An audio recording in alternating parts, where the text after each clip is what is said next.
đây đang đẹp đây này, đứng vào đây, đứng vào giữa đây. nhớ xong nó bài hao mù xì nó đây có cậu cha cái xây cái giống cả nó hạt cho lấy giả nó cho mình tu tia mình xài tia anh sống tia người tu quan nè anh sống nó một khá từ lông cú thế mù nhà vừa thế mù nhà bầu thế mù gió thẳm mà thế một anh số hai tia tức là số hai tia ơi một lô cú thia ông một tờ chế phút tài thia chế anh số chế bầu đấy bầu thia thế mà gió thẳm mà thế chế một nó họ đeo thế một ly ít nông mà ít nông nó nói yêu một ít nông rồi nè chế nó con nè có tì lò sai à có chỉ đeo khẩu trang ha thế sao nhớ sao đây lấy đây chỉ phần này rồi ít lấy cho nó cú nhà mong nhớ bền tôi chè mong tìm thật đấy như mi sao khi chỉ lấy mi sao chế nó chế mũi nó kia nó chế ít lên mà khả năng sai cái sao mà lỗ cao mua thiên để tài mua là rồi có mua tàu khư lò nữa là có chụp quả lấy mua tàu khư chơi lấy mua tay lấy cho cá lò tay xứ nó cứ chấp là nó cứ nó chỉ khó rồi phụ khứ à lấy tí nè bé cứ cha lá nó cứ chỉ khó bé liền bây giờ ai xong mai lấy khứ cha nè nó bây giờ khứ liền khứ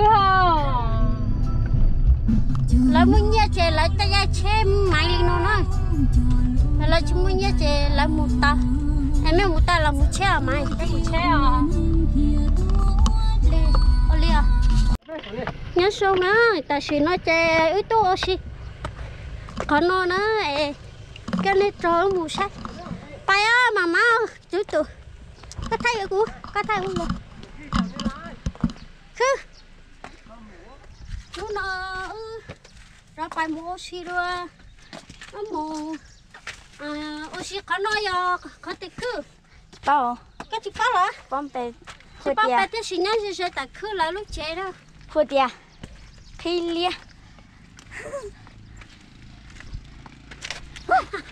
mắc luôn tôi cũng tốt to nó mà xí môn này chơi cháu liền nó nè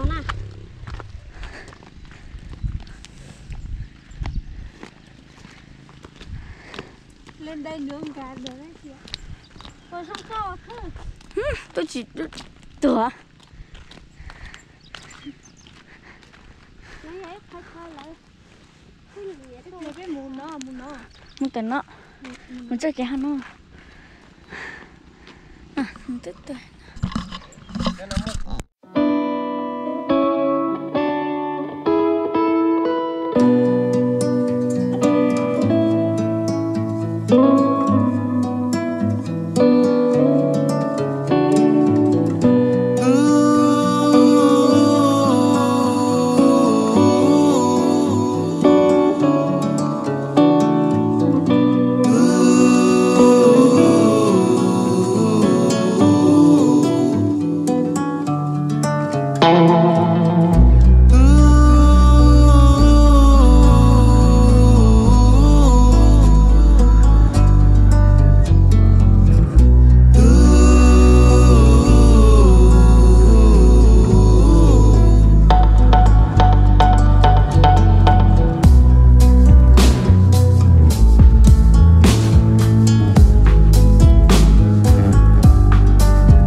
khi ta này em là số tao có là chụp nhá làm mua gì cả rồi ai ta sửa cho cá đó đó cũng khí thật có sao rồi. có thấy bà đâu đâu cũng bây giờ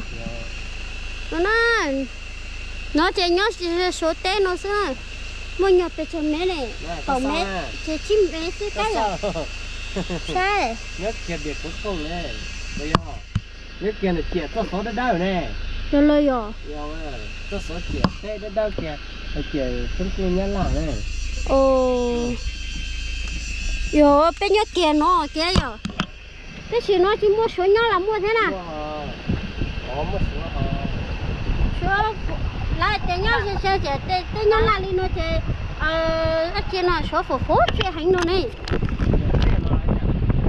xe kiểu có tiền nhiều họ làm nhà nước lúc đó làm nhà cao tầng ấy thì ai biết Việt Nam cái chị qua xe số mà số lấy nhớ chỉ để lấy số giữ cái chờ chơi lấy ha lấy ha của chế xong rồi số nó đi tôi giả thì phi rồi hết bây giờ em lấy xài chế tàu đôi hết hả? Một bên Việt Nam tôi xài đấy mà Việt Nam tôi chỉ xài tàu á hả từ ta xin nó cho chế mong ta xin nói chế hàng mua đây nhà nước cho mua chế đâu nhà nước mua chế là ô cho ô mê chứ mà trong cô mà là pu nhiệt rồi đấy là pu vải này là pu vải không có lấy ấy về tiền lấy xã có nhà nước là cho tới giữ đất này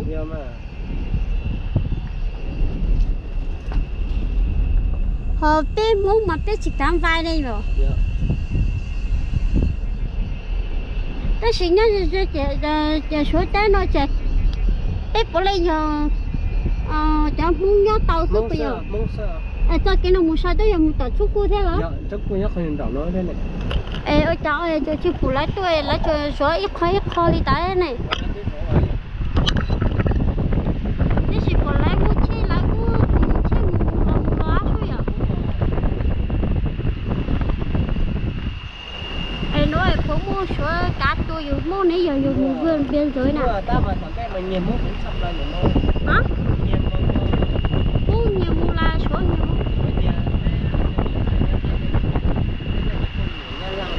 ô là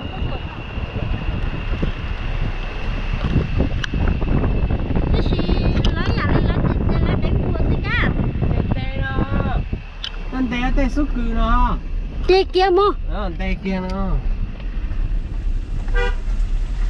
ê chặt tê tao nữa ý ảo đi mua lại rau nhiều nè mua lại rau nhiều để rau bùa nè ô lên té kia lấy bộ con dao chè lấy thuật triệt tưới chè đá này chứ có cái tua ấy này quái thế à bố mua nhiều vụ lắm không mua mà để tông tao cờ lấy tê tao cái chỉ lấy bộ tua ta mà ấy phải mua ta thế chỉ lấy cho mua lấy mua tỷ số số bây giờ mua tỷ số nhá tao cắt lò này mua cho mua nửa té số là giờ lấy cho mua con nửa ho thế là chỉ để mình tôi để mình xài số hả xài số nhiều tiền hậu cho mình nhiều sạc khen đi tao thế à ô chỉ thì họ phải nó mơn tàu lên tàu nữa em cũng xả hai tiền để nó chơi số là tôi đã cho mình nhiều xài số mùa nên cho số mùa số nó tè mà cho nhá là cho cái nè nhà cho nhá của你quay lấy sau chứ cho xí dầu nè ồ ý là lấy chụp tay bây giờ mà đến chết gì nữa này na phố của China rồi liệu bé của mà lấy tiền nhìn nó chứ mua hả 2015 đến giờ này không có rồi mà trước đấy thì có trước đấy có thế thầu ta mà xăm một số thế là cái gì cả thế bây giờ do mà thầu nó xăm một số thế chỉ muốn nó chỉ muốn này hay yêu này chỉ muốn lâu này một lâu rồi mất sao chủ ấy ca ấy lâu ấy coi thế à con mà em liền cho lấy mua lấy cút đó cá lò chế ra ta thế rồi thế xem mua lâu nay chỉ số lấy cho cá lò lò chỉ cho tàu ta mà nhớ thì tàu này từ hai mê la thì Trung Quốc mở cái vài cái chai thì nó mới kết bạc xong thì mấy năm sau thì cũng có người chuẩn bị rồi. Anh sao? Ủa sao thì có cái vài chai bác muốn tiền muốn này muốn gì à? Có ấy à nên sao lâu vậy à? Cứ thao lấy. Chỉ cứ ta mà mới tới khó sầu cái chai ha. Có chỉ bao giờ. Đấy là dùng một phá trong cụ đấy gì nào nè. Thế chỉ con này cho thay lấy sao thế lấy này là gì à? Yêu thế chứ nè. Ui dồi mà ta mà coi chụp bao thì mới ít nông từ nè. Có bao thì máy thô đón trò đấy bây giờ. Thế thằng tê mà đón trò giờ như qua cái gì nè. Thằng tê đón trò giờ. Coi coi là đón trò sắp lại này, tất cả này chúng mua cái khó chỉ giống này. Ui giời thế lỗ. Cũng bao à. Giờ có li mà có chịu với khó xài kìa. Có với khó xài kìa nó mà chỉ tao này. Chị cho mà tró lại thế. Bây giờ tao sợ phụ thế nào. Đấy có li mà nó mới không nó này. Mà tết chơi là sai chỉ tao yêu mà lại thì tụi nó mà nên chơi là như non chơi là như xí đi nó này. Đấy thì mà nên mua đâu yêu li 2.000 tiền tàu mà yêu thon này là ốp bữa đây này. Giờ yêu chỉ thon mà chỉ lo yêu nhang cái xe này. Giờ yêu thon này ó nhiều bữa đây nó mà nên chả nhớ tụi nó mà cũng tao nhớ một trăm nữa mà nên nó cũng bảo nó ngay một số cũng này lại mà không bảo nó thế này. Giờ ở bên nó về ở bên tụi hai tôi về thằng nó về yêu mà ta lên mà có này. Giờ tụi này đang lấy nhẹ. Chỉ xong à, thế họ nó chỉ nhà nước cho phép yêu chỉ cả ua đi à. Yo hello. Mà cô bao cờ này. Chị nói là đi là nhỏ lại mà bao giờ lại có yêu bao lại tiền nó chứ mà yêu hai cả mù chứ giờ.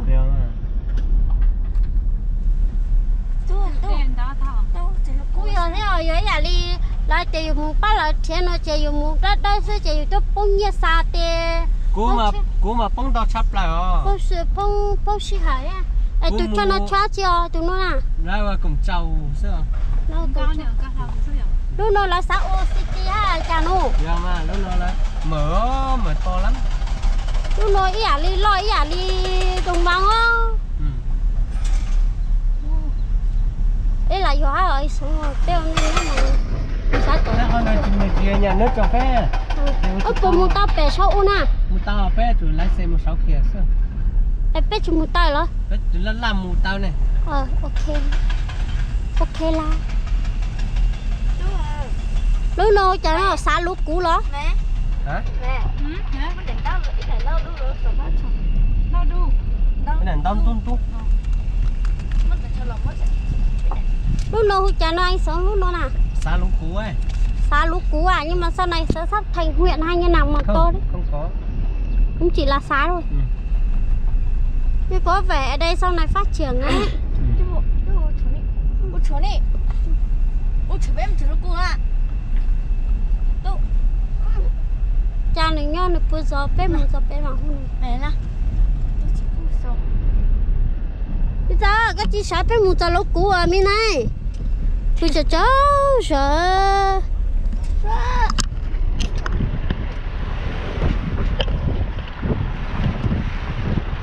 bé chị là mua cho bé số là cũng muốn nhà lọ ở vào chế cả nên này tết chế thì tết nó sổ số nó sao lọ Chào bà. Hả? Mua chào. Một sọc cơ này. À, con nhiều cơ không sao? một tao là một chiếc tiền à? Một chiếc. Ở chị để xem mua cho khác không?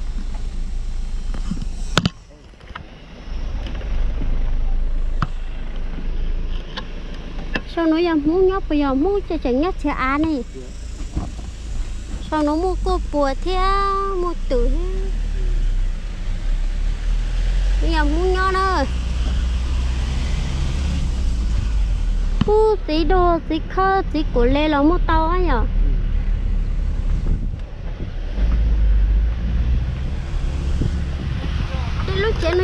chế xưa anh sống cái lúc chế này em muốn chế xưa tôi chỉ bỏ muốn chế xong luôn nó thế là xong nó cái chế bè nó chế lâu á muốn chế xuống con rồi anh sao cái li muốn bè số thế là muốn cháu chế muốn chế lái số thế rồi lấy chế nhiều ấy là đi lấy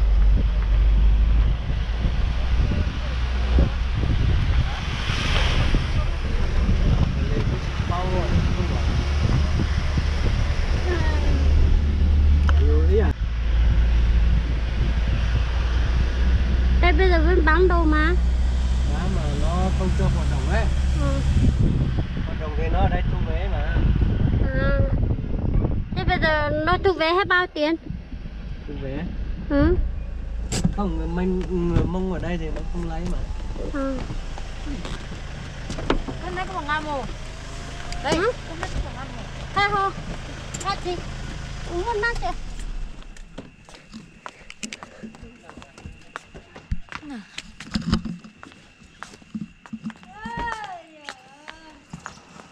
từ giờ nữa ta xin nó ấy giờ chơi cũng ta muốn đâu bớt về sau tôi chi lia lia về sau á chính sao mua cái lúc để thay cho không coi thế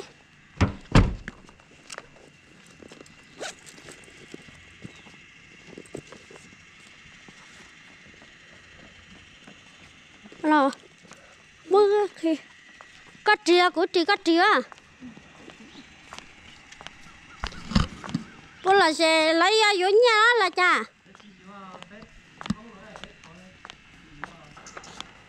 chê bé nhục hết tôi xin nó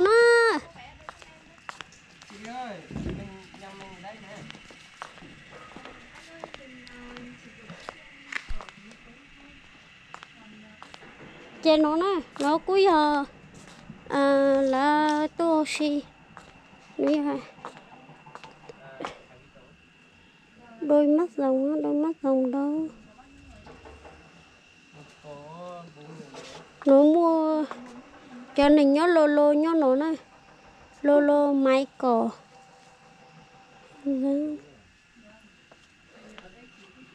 anh sống à thầy bé cho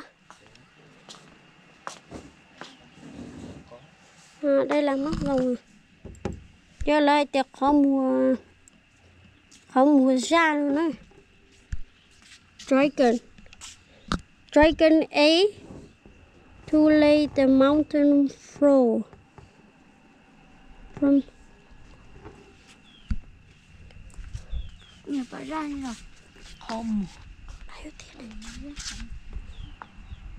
ơi ta tới vô the tickets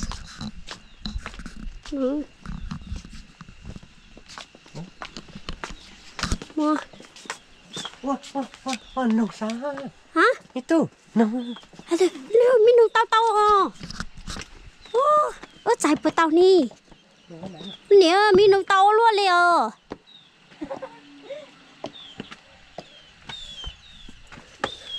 anh sao lấy khẩu trang mai lấy khẩu trang cái ly giúp các tôi mua trang nó cái tôi mất tròn nào này nó có mua tàu nè nó nói là nó giờ tụi này biết tụi thay cho tụi nó giờ mi thầy mi con gì à mi tu tụi giờ thầy lo nè thầy tụi nó giờ thầy bé tụi nó giờ mi tu ra tụi nó cũng nhiều cũng gì nữa hôm nay thầy thôi à một cắt chia bó có kế nó nè mua gì không bay Thứ này à? Nếu mới chỉ không đó. mất sao đâu anh sao thôi là tôi nói cứ vậy nha thế lỡ chị tè tôi chặt ở tôi nhiệt gì tè sẽ làm mà lá chị chưa tôi giúp bị chơi lá chò này tôi cột xanh này ép là mỏng mới nhặt rồi nè sát thầu nữa mày mới nó chơi gì hai nó mua bể chơi chơi tao đi nó chơi sát sát liền ở cha lên có cuốn được cái thế này nó mới từ nhau bố bài nó là cái mình to chỉ bỏ nó phải bỏ chỉ liền nói lá hay đỡ này đây tiền nó mới từ nhau bố bài nó rồi nhớ họ nói ô chỉ bỏ ta có sáng sớm mà nhớ nó này nhớ nó này nó không nó phú ấy chỉ bỏ chỉ rau nhớ rồi nè giờ giống như tầm 37 mà nếu mà nó cái đầu phút tay lúc nhiên này lo nhiên này do mà phút tay lúc nhiên nó rồi cái xong nó này nó tiếp bị gì lúc nhiên đâu nó này nó tiếp bị gì lúc nhiên nó này lúc tao tôi cu này nhớ nó ôi cây rồi đặt cây rồi cũng má chỉ phải tên nó thế rồi sao mày một cái nó đi tàu chứ không cái này là ôi chỉ tua đấy nào ai yêu chỉ muốn người nuôi mà người giận cái nuôi gì tua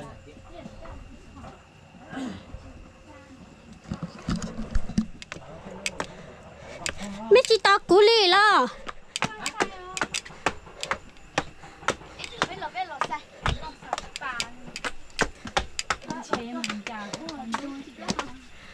rau mông ti tàu nhiều số mày tại vì nó chơi đi xây về tụ cá ná cho con thấy đồ này này Sao câu sâu rồi đâu? bây giờ ní Này chị bẻ à? cái gì đó Cái này chị bẻ à? Bao trời chào. anh không nó lại hay tiền mua không mua ra nó em bây giờ tiền không mở ra à có chụp bộ hả có chụp bộ lại hay tiền hai muốn nó mới nó không mua ra nó em cứ sát các bờ bay tiền nó khó trôi ra đó không mua ra nó bạn để này bà nó khó trôi ra cũng có luôn mà nhớ là nó khó trôi lúc khó chơi ra là không mua nó ra khó trôi ta mà một chút tao con này đến lên chỉ mua liền cho sát có cơ là mấy tao sao tịnh tình con này lại vẫn chỉ hiện tại lại rồi tệ là chơi nó mua về sau bây giờ mua nhà nó lúc hả em mua lúc luôn hiện tại này giờ sao hoa đồng khai mà nó cho luôn nó rõ ha lo giờ mà luôn nè nó cho em có tên này mua cho xong đó Con gọi chả? hai anh cầu ra cho chi này chia lại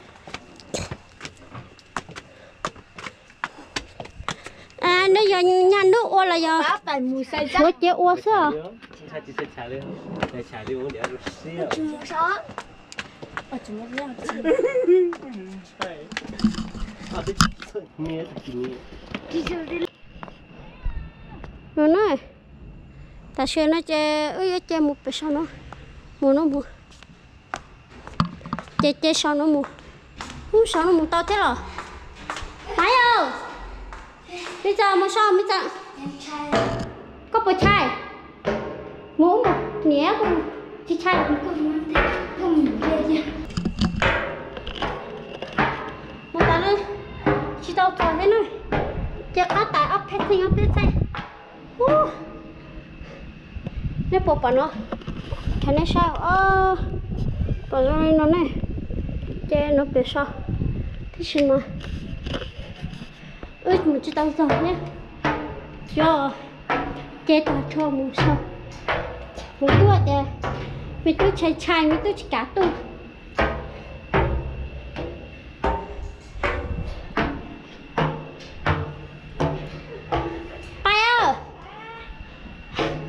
bây giờ cho tao nè không mua chi tao liền cú sát hầu nữa ta sẽ nó mua chi tao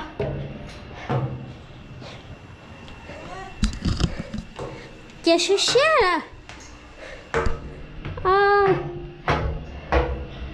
giờ luôn chưa rồi cho tiền lỗ sát hào à ha mua chi tao đi à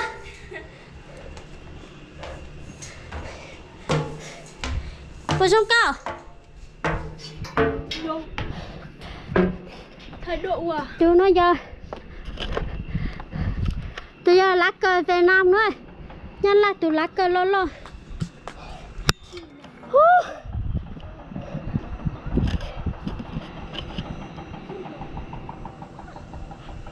số cơ hả trò nè cho nên một trò ý vào à các bộ sao khứ sao hả nó cái mũ chè nhấp phải to sao nó là chỉnh á cái rồi trong nước cờ thế à đây là mũ nhân này mũ nhân nó chè mua cái chè đo được lái sao một khóa từ là tao ấy rồi mày có bộ sao Sao hả? chả có gì sao na Hả? nó nói rồi cao mũ hà giang nữa lại nó chụp cho trong đi nó nữa tí lo nó chưa tí lo nó nè câu chả nó Sao? sao Nó là lấy các bà sao nè. Chắc sao cả đi hả? sao sắp rồi có view chả nó Bây giờ máy à? mày muốn ăn gì Món mùa. muốn mua rồi cái ta tạo cho có giờ ở xe đó ý xe chua xí à xe chua xí nè mà tụi nó ở xe tụi bé chơi giờ ở xe chua họ cú chơi cú lao đua lại rồi cú sát ra một chuyện cho em nữa từ ra rồi nó mà nó trào